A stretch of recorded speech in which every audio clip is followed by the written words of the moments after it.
So I was sitting here, I was ready to start cleaning my Springfield TRP. This thing's a little dirty.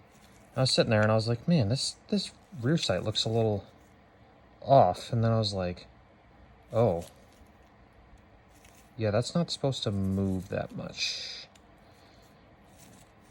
So that's not good.